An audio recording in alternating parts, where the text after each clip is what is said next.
There is no greater threat to the sovereignty and independence of African countries than the presence of foreign military.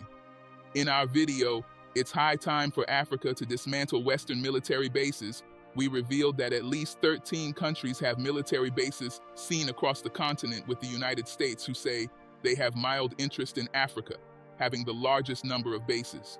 More than 29 active military bases to be precise, and all these bases scattered across Africa come together under an umbrella organization called the US AFRICOM, also called the United States Africa Command. Now, if you go to the official website of the US AFRICOM, you will find that its objective is to partner with Africa to counter transnational threats and malign actors, strengthen security forces, respond to crises to advance US national interests, and promote regional security, stability, and prosperity. While this may sound wonderful to the ears, the truth about the establishment of the US Africa Command is far from that, and that's what we would reveal in this video. Why was it set up, and what has it been doing in the African continent since its establishment? Let's find out in this video. Prior to the establishment of the US AFRICOM in 2007, the US already had a military presence on the African continent, which included the Combined Joint Task Force Horn of Africa, which has 1,700 troops at Camp Lemonnier in Djibouti, the Trans-Saharan Counter-Terrorism Initiative, and the US Naval Forces, which have a presence in the Gulf of Guinea, where oil supplies are becoming increasingly important to the US. Now, these US military forces were in partnership with the European military. The African continent was divided into 3 different military commands, just like during the scramble for Africa.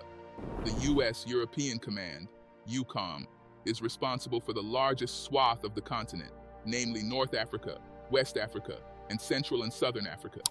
The US Central Command, CENTCOM, covers the Horn of Africa, including Somalia, Ethiopia, Eritrea, Kenya, Djibouti, Sudan, Egypt, and the Seychelles. While the US Pacific Command is responsible for Madagascar and the Indian Ocean area off the African coast. During this period, the military presence of the United States in Africa can be regarded as light. In fact, Africa was not a top priority for the US government and its military at this time. However, it became necessary for the US to create a separate military organization that would answer directly to the US government when it became obvious that Africa's geostrategic significance was on the rise and US influence was on the decline. According to research, Africa is predicted to account for about 25% of the world's population by 2050. The continent currently contains some of the world's fastest-growing economies, and by 2063, the continent as a whole is expected to become the world's 3rd largest economy, surpassing Germany, France, India, and the United Kingdom. Also, according to the United Nations, approximately 30% of the world's mineral reserves can be found in Africa, along with 12% of the world's oil and 8% of the world's natural gas reserves. Africa is also home to 65% of the world's arable land and 10% of the planet's renewable freshwater sources. So you can see why, in the past decade, the number of foreign countries competing for influence in Africa, including China, Russia, and European countries, has increased. Certainly, the United States would not want to miss out on it. And so, former President Bush began to push US policymakers for a more focused approach toward Africa. In his own words, "In Africa, promise and opportunity sit side by side with disease, war, and desperate poverty. This threatens both a core value of the United States, preserving human dignity, and our strategic priority, combating global terror." Can you imagine the condescending statement? So, in the goodness of their heart, the Bush administration identified Africa as a high priority and recognized that American security depends on partnering with Africans to strengthen fragile and failing states and to bring so-called ungoverned areas under the control of effective democracies. It was against this background that the US AFRICOM was established in 2007, and it was set up primarily to promote the national interest of the United States in Africa. Not surprisingly, the establishment of the US AFRICOM was resisted by most African countries, including the African Union, which was suspicious about the real reason for the establishment of the organization. given the fact that the presence of such a military organization undermines the sovereignty of African states. But does the United States government care about such concerns? Of course not. Why is it then that despite the negative reactions and resentment by African leaders towards the establishment of AFRICOM, the organization was still established and has increasingly grown in power as a strength? Well, AFRICOM always says that they set up their bases in collaboration and partnership with African countries, but this term partnership is not truly what we know it to be. African partnership with the West has always been paternalistic, imperialist, and geared towards the benefit of the West. It's the same way with AFRICOM. Imagine this scenario. The US comes to an African country and says it wants to set up a military base in its country, but the African country says no. Then the US comes again, but this time it's with a threat, an economic diplomatic threat. If the African country refuses to heed to the US, then they won't have access to the loan they may have been asking the IMF or World Bank to grant them. This is what is happening in the background, but nobody would say it. Indeed, the US uses its influence as the International Monetary Fund's, IMF, largest financial contributor as leverage in its negotiations with African states to ensure their cooperation on matters of security. As scholar Zohra Ahmed has explained, the kinds of international relationships the United States cultivates in support of its wars fall somewhere in a legal gray zone between consent and coercion. And, due to the economic constraint and continued dependence on foreign loans to sustain the African economy, the African government would have no choice but to comply with the priorities of the US government.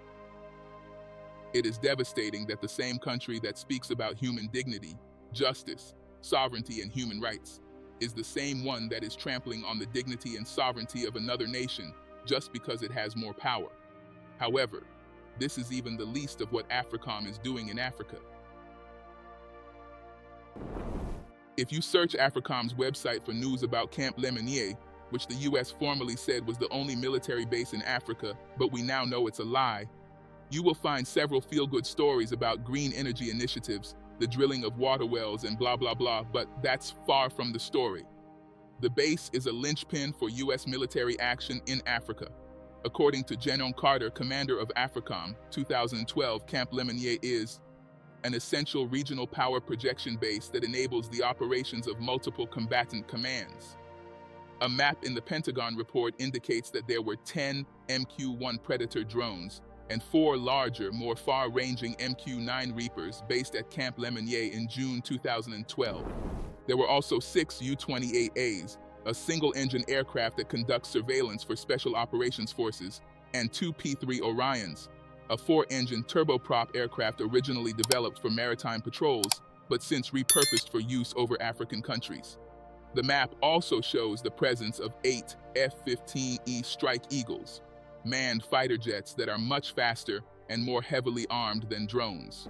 By August 2012, an average of 16 drones and 4 fighter jets were taking off or landing there each day.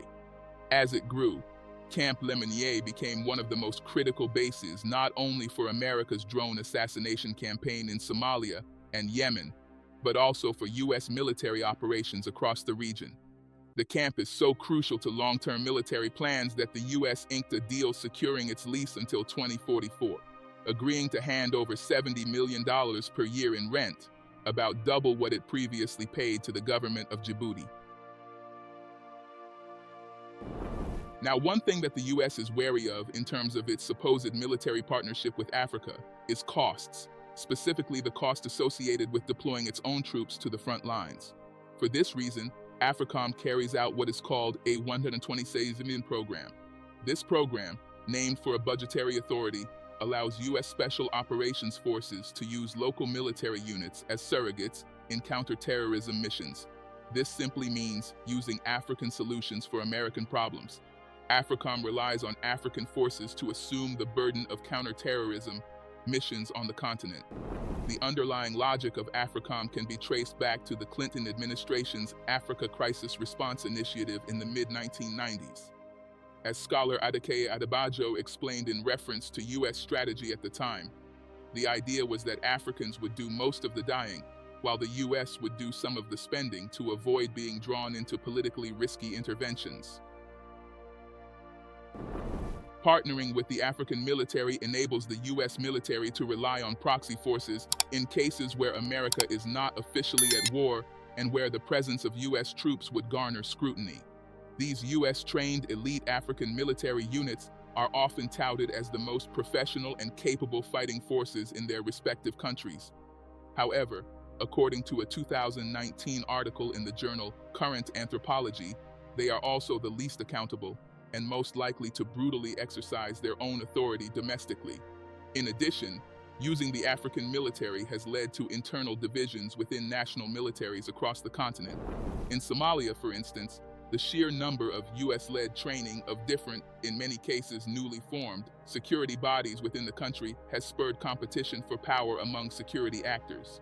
The formation and training of these elite units also causes a division between the special forces and the common soldier, a phenomenal political scientist Ramana Idrissa described as a military caste system.